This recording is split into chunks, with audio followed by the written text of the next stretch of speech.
اس حدیث پاک میں حضرت عائشہ رضی اللہ تعالیٰ عنہ فرما رہی ہیں کہ 5 چیزیں نبی پاک علیہ الصلوۃ والسلام ہمیشہ اپنے ساتھ رکھتے تھے، سفر میں بھی اور حضر میں، اس کو کبھی اپنے سے جدا نہیں فرما دیتے۔ فرما رہے ہیں کہ المرآت، آئینہ اور سرمے دانی، والمشت اور کنگھی، والمیدری، میدری کہتے ہیں کہ لکڑی وغیرہ، والسواک اور مسواک۔ حدیث نمبر 375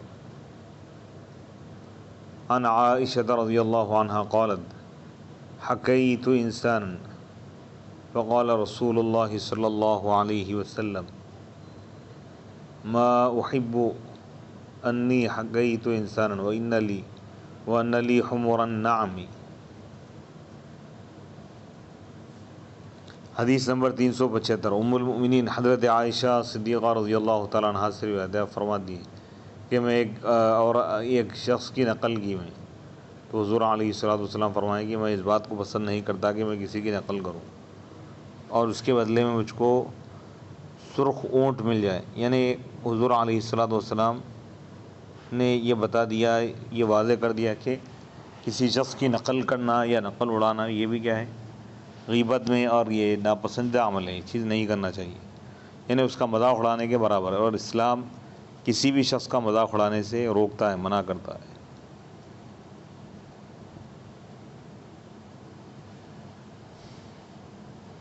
حدیث نمبر 376 عن عائشہ رضی اللہ عنہ ان النبی صلی اللہ علیہ وسلم اذا رأى المطر قال اللهم صیبا نافعا۔ حدیث نمبر 376 ام المؤمنین حضرت عائشہ صدیقہ رضی اللہ تعالیٰ عنہ سے روایت ہے، فرماتی ہے کہ نبی پاک علیہ الصلوۃ والسلام جب بارش دیکھتے تو آپ فرماتے اللہم صیبا ہنیا، اے اللہ بارش نازل فرما، خوشگوار بارش نازل فرما۔ یعنی بارش کے وقت یہ دعا کرنا چاہیے۔ حدیث نمبر 377 عن عائشہ رضی اللہ عنہ قالت زینوا مجالسکم بالصلاۃ علی النبی صلی اللہ علیہ وسلم وبذکر عمر بن الخطاب۔ حدیث نمبر 377 ام المؤمنین حضرت عائشہ صدیقہ رضی اللہ تعالیٰ عنہ سے روایت ہے، فرماتی ہیں کہ تم اپنی مجلسوں کو سجاؤ نبی پاک علیہ الصلوۃ والسلام کے درود سے، یعنی مجلسوں میں درود پڑھو، تو درود پڑھنا یہ مجلس کی زینت ہے۔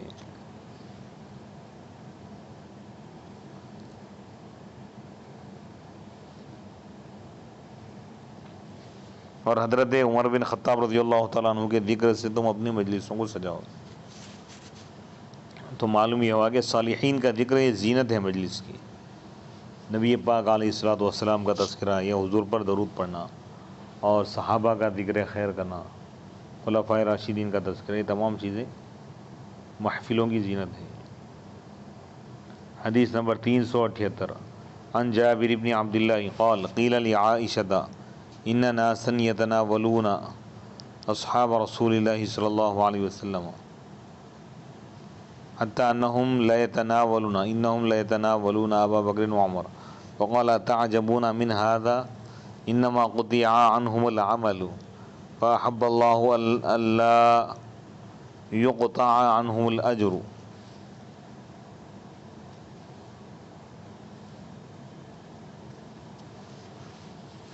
حدیث نمبر 378 حضرت جابر بن عبداللہ رضی اللہ تعالیٰ عنہ سے روایت ہے، مولا آپ نے فرمایا قیلا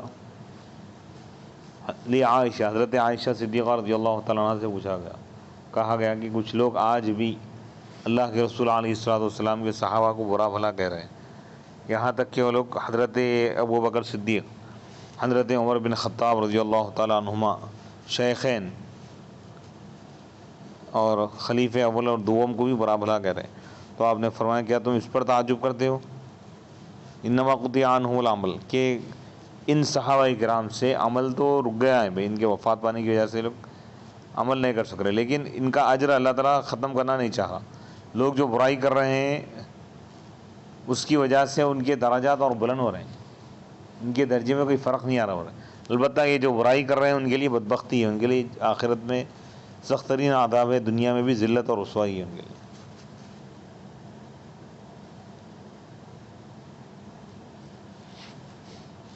حدیث نمبر 379 عن عائشة رضی اللہ عنہا قال جاء حبیب بن الحارث إلى رسول الله صلى الله عليه وسلم فقال يا رسول الله إني رجل مقراف للذنوب فقال تب إلى الله يا حبيب قال يا رسول الله إني أتوب ثم أعود قال فكلما أذنبت فتوب قال يا رسول الله إذا تكثر ذنوبي قال فعفو الله أكثر من ذنوبك يا حبيب ابن الحارث۔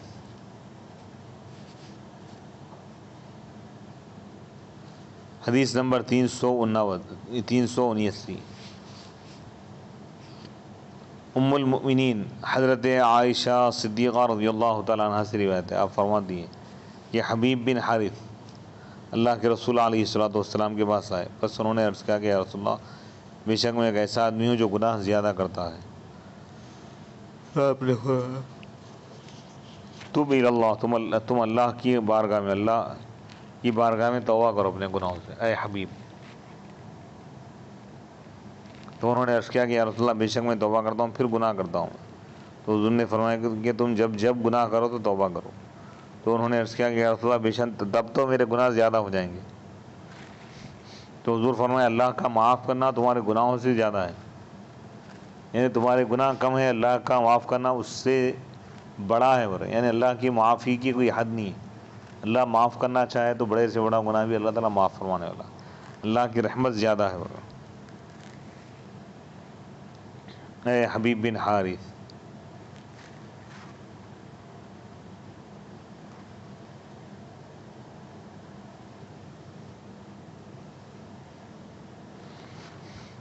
حدیث نمبر 380 عن عائشة رضی اللہ عنہا قالت عطس رجل عند رسول اللہ صلی اللہ علیہ وسلم فقال ما اقول یا رسول اللہ قال قل الحمد للہ فقال القوم ما نقول یا رسول اللہ قال قولوا يرحمك الله قال ما اقول لهم یا رسول اللہ قال قل يهديكم الله ويصلح بالكم۔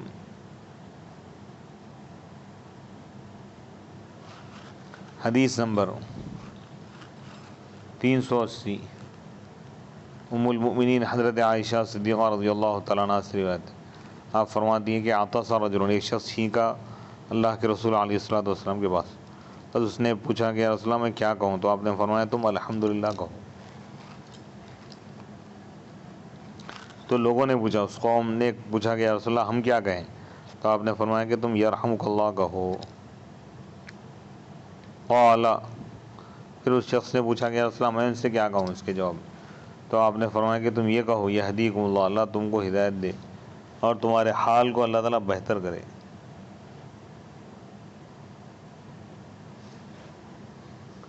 یعنی چھینکنے والا الحمدللہ کہنا چاہیے، یہ سنت، اور اس کے جواب میں، چھینک کے جواب میں چھینکنے والے سے لوگ یہ کہے، سننے والا یہ کہیں گے یرحمک اللہ،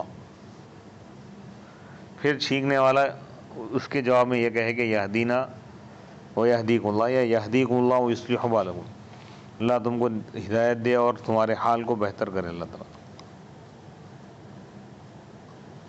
حدیث نمبر 381 عن عائشة رضی اللہ عنہ ان رجلا سأل رسول اللہ صلی اللہ علیہ وسلم فقال ان امی افتلتت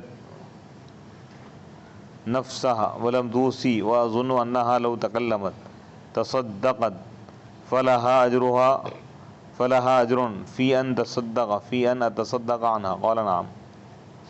حدیث نمبر 381 ام المؤمنین حضرت عائشہ صدیقہ رضی اللہ تعالیٰ عنہ سے روایت ہے کہ ایک شخص نے پوچھا اللہ کے رسول علیہ الصلوۃ والسلام سے، بس اس نے کہا کہ یا رسول اللہ بے شک میری ماں اچانک انتقال کر گئی اور وہ وصیت نہیں کی، اور میں سمجھتا ہوں، گمان کرتا ہوں کہ اگر وہ کچھ کہتی تو صدقے کے بارے میں، صدقہ کرنے کے بارے میں وصیت کرتی، تو فلاں کیا ان کو ثواب ملے گا اگر میں ان کی طرف سے صدقہ کروں؟ تو حضور فرمائیں کہ ہاں۔ تو یہ حدیث ایثار ثواب کے جواز اور ثبوت میں واضح دلیلیں ہیں۔ صحابی یہ کہہ رہے ہیں کہ اگر میں ان کی طرف سے صدقہ کروں تو کیا ان کو ثواب ملے گا یا نہیں؟ تو زندے کے عمل سے مردے کو فائدہ پہنچانا، اگر فائدہ کا نہیں پہنچتا تو حضور منع گئے، ختم انتقال ہو گیا، اب تم کر کے کیا کرو گے، کچھ تم کو نہیں ملے گا، ایسا نہیں۔ مردہ جو مسلمان انتقال کر گئے ہیں ان کی بخشش کے لیے اللہ تعالیٰ امت محمدیہ کے لیے خصوصیت رکھا کہ اس کے رشتہ داروں میں یا دوستوں میں کوئی بھی دوسرا مسلمان بھائی اس کے لیے خالی دعائیں مغفرت بھی اگر کر دیا تو اللہ معاف کرے۔ قرآن سے بھی اس کا ثبوت ملتا ہے، والذین جاءوا من بعدہم یقولون ربنا اغفر لنا ولاخواننا الذین سبقونا بالایمان ولا تجعل فی قلوبنا غلا للذین آمنوا ربنا انک رؤوف رحیم۔ اور وہ لوگ جو ان کے بعد آئے، صحابہ کے بعد جو آئے، وہ لوگ یہ کہیں گے ربنا اغفر لنا، وہ لوگ یہ کہتے ہیں کہ اے ہمارے رب تو ہم کو بخش دے، ولاخواننا الذین سبقونا بالایمان، ہمارے ان بھائیوں کو بھی بخش دے جو ایمان کی حالت میں ہم سے پہلے گزر چکے ہیں، تو ان کے لیے بھی مغفرت، دعائیں مغفرت، یہ بھی ایصال ثواب ہے نا، مغفرت کا ذریعہ ہے۔ اگر دعا یہ ایک عمل ہے، یہ زندے کے عمل سے مردے کو فائدہ ہوتا ہے۔ سبحان اللہ، سبحان اللہ۔ تو یہ حدیث بھی واضح ہے، صدقہ کسی بھی قسم کا کیا جا سکتا ہے، ہر نیک کام صدقہ ہے، قرآن کی تلاوت کر کے بھی ان کو ایصال ثواب کیا جا سکتا ہے، یا مالی ان کی طرف سے پیسہ خرچ کر کے صدقہ کر کے نیت کی جا سکتی ہے کہ اس کا ثواب فلاں کو پہنچے، لیکن یہ ایصال ثواب صرف ایمان والوں کے لیے کر سکتے، کافروں کے لیے نہیں۔ بعض لوگ وہ ہے جو مطلق ایصال ثواب کا انکار کر رہے ہیں، تو ان کو یا تو حدیث کا علم نہیں ہے یا تو قرآن کا علم نہیں ہے۔ حدیث نمبر 382 عن عائشہ رضی اللہ عنہا ان النبی صلی اللہ علیہ وسلم اہدی له وشیقۃ ظبی وهو محرم فردها۔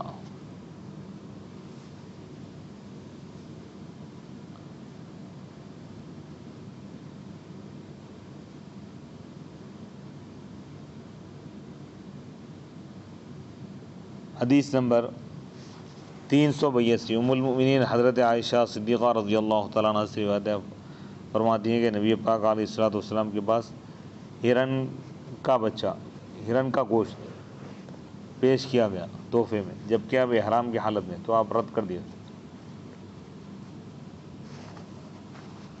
حدیث نمبر 383 عن عائشہ رضی اللہ عنہ قالت اتانا زید بن حارثہ فقام الیہ رسول اللہ صلی اللہ علیہ وسلم یجر ثوبہ فقبل وجهه قالت عائشہ وكانت ام قرفہ جهزت 40 راكبا من ولدها وولد ولده الى رسول اللہ صلی اللہ علیہ وسلم ليقاتلوا فارسل الیہم رسول اللہ صلی اللہ علیہ وسلم زید بن حارثہ فقتلهم وقتل ام قرفہ وارسل بدرعها الى رسول اللہ صلی اللہ علیہ وسلم فنصبه بالمدینہ بین رمحین۔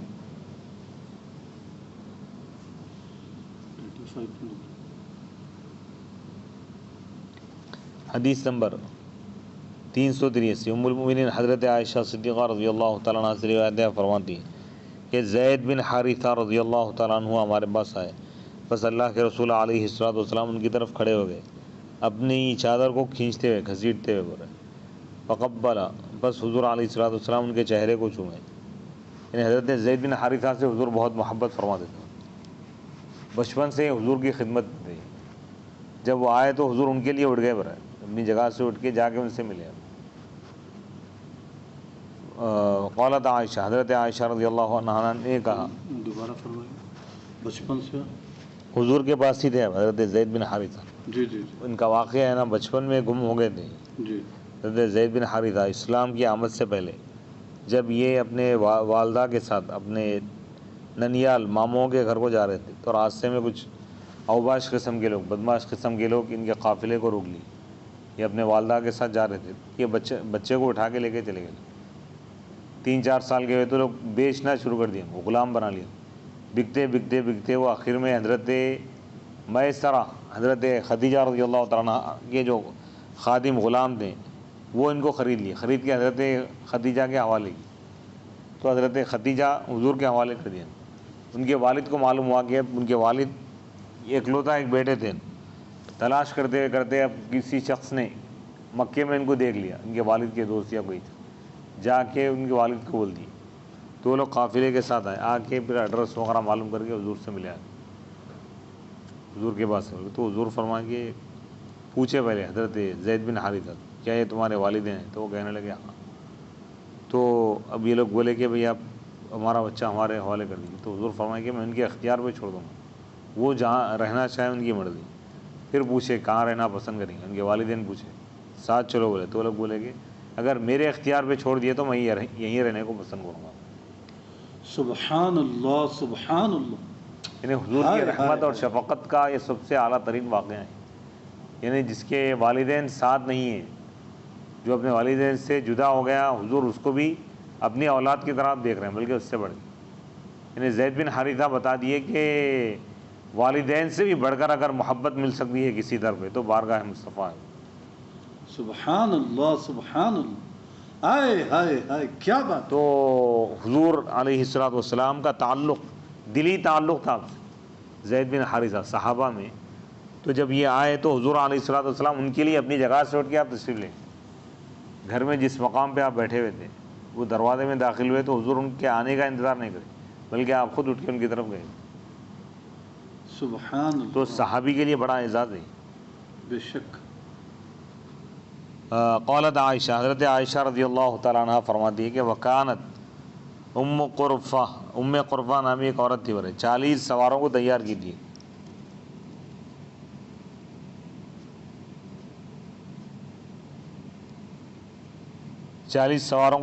تھی۔ یعنی اپنے اولاد میں سے، من ولدیہا و ولدی ولدی، اولاد کی اولاد یعنی پودرے پڑ پودرے، الی رسول اللہ، اللہ کے رسول علیہ السلام کے پاس بھیج دیے، لیقاتلوہ، تاکہ حضور علیہ السلام سے وہ جنگ کرے۔ یعنی یہ عورت جو ہے کافر تھی، فارسلہ، تو اللہ کے رسول علیہ السلام ان کے پاس بھیجے زید بن حارثہ کو۔ زید بن حارثہ ان سب کو قتل کر دیا اور ام قرفہ کو بھی قتل کر دیا۔ وہی عورت، وہ جو کافرہ عورت جو ہے اپنے اولاد کو تیار کی تھی نا حضور سے جنگ کرنے کے لیے، تو حضور اس کے مقابلے کے زید بن حارثہ کو بھیجے، تنے تنہا پوروں کا مقابلہ کرے برا، 40 کو بھی ختم کر دیا، اس عورت کو بھی ختم کر دیا۔ وہ ارسلہ، اور اس کا جو جنگی لباس تھا حضور کی خدمت میں بھیجے، تو حضور اس کو نصب کر دیے، مدینہ منورہ میں لٹکا کے رکھے 2 نیزوں کے درمیان۔ تو یہ صحابیہ رسول کی محبت دیکھی، حضور بھیج دیے، مقابلہ کر گئے۔ حدیث نمبر 384، عن عائشہ رضی اللہ عنہا قالت ما رأيت رسول اللہ صلی اللہ علیہ وسلم عریانا قط الا مرة واحدة جاء زید بن حارثہ من غزوة يستفتح فسمع رسول اللہ صلی اللہ علیہ وسلم صوته فقام عریانا یجر ثوبه فقبله۔ حدیث نمبر 384، ام المؤمنین حضرت عائشہ صدیقہ رضی اللہ تعالیٰ عنہ سے روایت ہے، فرماتی ہے کہ میں اللہ کے رسول علیہ السلام کو کبھی برہنہ نہیں دیکھی، الا مرۃ واحدہ، مگر ایک ہی مرتبہ، کہ زید بن حارثہ ہے۔ برہنہ سے مراد یہ کہ صدر تو آپ ڈھانکا ہوئی تھا، کوئی ادار تہبند باندھے، اور ایک چادر بھی آپ اوپر پہنتے تھے، تو یعنی اوپر جو چادر ہے نا وہ اس چادر کے بغیر میں کبھی آپ کو نہیں دیکھی تھی۔ لیکن ایک مرتبہ زید بن حارثہ ایک جنگ سے آئے جیت کر، تو حضور علیہ السلام کی آواز سنے تو آپ کھڑے ہو گئے، اور یارن چادر ہٹ گئی تھی، اب چادر چھوڑ دی، ویسے چلے گئے، تہبند یعنی لنگی پہنے ہوئے سمجھو۔ اس حالت میں کسی سے ملاقات کرتے ہوئے میں نہیں دیکھی تھی، لیکن ان کے لیے آپ بڑھ گئے، یجر ثوبہ، اپنے تہبند کو کھینچتے ہوئے، چادر کو کھینچتے ہوئے لے کے آئے، چادر بھی برابر نہیں کی برائے، فقبل، اور ان کو چوم لیا۔ یعنی صحابی کی مقبولیت حضور کی بارگاہ میں۔ سبحان اللہ سبحان اللہ۔ ہائے ہائے ہائے ہائے۔ حدیث نمبر 385، تو اس سے معلوم یہ ہوا کہ یعنی عبادات کی کثرت یا علم کی کثرت سے ہی وہ اللہ کے رسول کا محبوب ہونا ضروری ہے۔ حضور کسی کا کوئی کمال دیکھ کر بھی اس سے محبت فرما سکتے ہو۔ سبحان اللہ، کیا نکتہ ہے حضرت۔ ہائے ہائے ہائے، دوبارہ ارشاد فرمائیں۔ ہائے ہائے ہائے، یعنی عبادات کی کثرت، جی، یعنی ذکر زیادہ و عبادت اذکار، کرنا۔ ہاں، زیادہ علم یا کوئی ایسا زیادہ اس کے اندر مجاہدہ ہونا ہی ضروری نہیں ہے مقبول بارگاہ رسالت میں۔ حضور اگر کسی پر نگاہ کرم ڈال کے کم عبادت کے باوجود بھی اس کو محبوب بنانا چاہے تو بنا لے سکتے۔ واہ واہ، بڑا اہم نکتہ آپ دیا۔ یعنی بندہ اپنی طرف سے اللہ اور اس کے رسول کا محبوب بننا چاہ رہا ہوں تو اس کے لیے مجاہدے بھی، اگر وہ کسی کو اپنا محبوب بنانا چاہ رہے ہیں، چاہے وہ دنیا کی نظر میں کچھ بھی ہو، لیکن وہ لوگ اپنا محبوب بنا کے رکھیں گے، مشقت اس کے لیے مشقت نہیں رہتی۔ اللہ اور اس کے رسول جب اپنی طرف سے کسی کو اپنا محبوب بنانا چاہیں گے تو وہ چاہے اتنا زیادہ عبادت گزار نہیں بھی رہے تو اللہ اور اس کے رسول اس کو بنانا چاہے تو بنا سکتے۔ سبحان یعنی کثرت فرائض وغیرہ تو ادا کر رہا ہے، لیکن اس کے علاوہ کوئی نوافل وغیرہ کثرت سے اگر ادا نہیں بھی کر رہا ہے، اتنے زیادہ اعمال بھی نہیں ہے، تو یہ معیار نہیں ہے کہ اتنی عبادت کرا تو ہی محبوب بنے گا۔ فرائض تو ادا کرنا ہے ہی، لیکن جیسا لوگ جو معیار بنا لی، انسان اپنی طرف سے اگر جانا چاہ رہا ہے تو اس کے لیے مشقتیں ہیں۔ اگر اپنی طرف سے ان کو منتخب کرنا چاہ رہے ہیں اللہ کے رسول کسی کو، تو اس کے لیے کوئی رکاوٹ نہیں۔ جیسے کئی ایک مثالیں ہم کو ملتی ہے۔ حدیث نمبر 385 عن عائشہ رضی اللہ عنہ قالت قدم زید بن حارثہ من سریۃ ام قرفہ ورسول اللہ صلی اللہ علیہ وسلم فی بیتی فأتى زید فقرع الباب فقام الیہ رسول اللہ صلی اللہ علیہ وسلم یجری ثوبہ عریانا ما رأیت عریانا قبلها حتى اعتنقه وقبله ثم سأله فأخبره بما ظفره اللہ۔ حدیث نمبر 385 ام المؤمنین حضرت عائشہ صدیقہ رضی اللہ تعالیٰ عنہ سے روایت ہے، فرماتی ہیں کہ زید بن حارثہ رضی اللہ تعالیٰ عنہ سریہ ام قرفہ کی جنگ سے جب واپس آئے، جبکہ اللہ کے رسول علیہ الصلوۃ والسلام میرے حجرے میں تھے، میرے گھر میں تھے، بس حضرت زید آئے، بس وہ دروازہ کھٹکھٹائے تو حضور ان کی طرف کھڑے ہو گئے، اپنے لباس کو گھسیٹ کر لے جاتے ہوئے زمین پر چلاتے، اور یانن برہنا یعنی ازار تہبند باندھے ہوئے تھے اوپر، جی جی یعنی جیسا آج کے دور میں اگر گئے تو پیجامہ پہنے ہوئے تھے، کرتا نہیں تھا۔ جی جی اس لیے ما رأیت، میں حضور کو کبھی نہیں دیکھی اس طرح، یعنی اوپری چادر کے بغیر، قبلہ اس سے پہلے، یہاں تک کہ حضور ان کو گلے لگا لی، معانقہ کرنا بھی ثابت ہے، وقبلہ اور ان کو چوم لیا، پھر ان سے پوچھے، معانقہ یعنی گلے لگانا بھی ثابت ہے۔ ثابت ہے یہ۔ ثم سألہ، پھر آپ ان سے پوچھیں، تو وہ حضور کو خبر دی، اطلاع دی اس چیز کی جو اللہ تعالیٰ آپ کو کامیابی عطا فرمائے۔ سبحان اللہ سبحان اللہ سے دعا ہے کہ اللہ تعالیٰ ہمارے اس درس کو نبی پاک علیہ الصلوۃ والسلام کے وسیلے سے، اللہم صلی علی سیدنا محمد وعلی آلہ وصحبہ افضل صلواتک وعدد معلوماتک وبارک وسلم۔ ربنا آتنا فی الدنیا حسنۃ وفی الآخرۃ حسنۃ وقنا عذاب النار۔ یا رب العالمین یا ارحم الراحمین، ہمارے اس درس کو قبول فرما اور اس کی تمام برکتیں ہم سب کو عطا فرما۔ امت مسلمہ کو مولا احادیث کا درس سننے اور اس پر عمل کرنے کی توفیق عطا فرما۔ صحابہ کرام اور اہل بیت کی طرح محبت ہم کو بھی عطا فرما۔ محبت رسول میں مولا ہم کو کامل فرما۔ حضور کے محبوب اور مقبول امتیوں میں ہم کو شامل فرما۔ حضور کے چاہنے والوں میں مولا ہمارا نام شامل فرما۔ نبی پاک علیہ الصلوۃ والسلام کی خاص نگاہ عنایت اور نگاہ کرم کے صدقے میں مولا ہم کو دنیا اور آخرت میں کامیابی عطا فرما۔ مولا امت مسلمہ پر خصوصی رحم فرما، فضل فرما، مولا ہم سب کی مغفرت فرما۔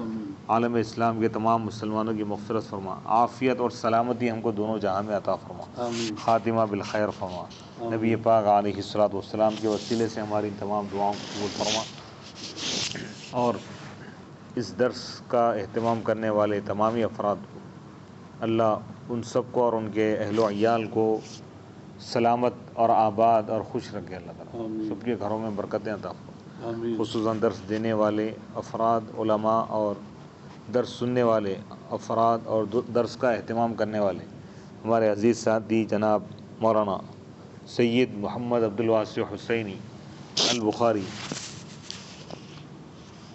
کو اللہ سلامت رکھے اور ان کے اہل و عیال، اہل خانہ کو سلامت رکھے۔ ہم سب کے متعلقین اور اہل خانہ کو اللہ سلامت رکھے، دنیا میں بھی آخرت میں بھی۔ اور سیدہ تنظیم فاطمہ ارم حسینی، سیدہ تنظیم فاطمہ ارم حسینی کو اللہ صحت عطا فرمائے، عافیت۔ 27 مارچ کو امتحان ہے، اللہ امتیازی درجے میں اللہ اعلیٰ درجے سے ان کو کامیابی عطا فرمائے، جتنے لوگ امتحان دے رہے ہیں جی، اور اس کی برکت سے اللہ ان کو نوکری بھی اللہ تعالیٰ عطا فرمائے، تمام مسلمانوں کو اللہ روزگار عطا فرمائے۔